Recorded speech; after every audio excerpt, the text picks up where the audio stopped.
Nissan एक्सट्रेल का timing है। तो ये क्रैंक का है, क्रैंक का ये पॉइंट है, ये वाला कलर है। कौन सा कलर है भाई? ये ऑरेंज इधर आएगा ये।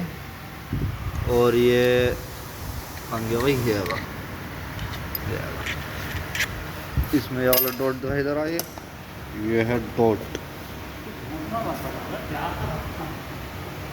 और ये वाला कट बिल्कुल डायरेक्ट इस पे यहाँ पे इसके उससे लगा दूँ बस। और ये पीछे का कैम है, ब्लॉग बनने आए। और ये टाइमिंग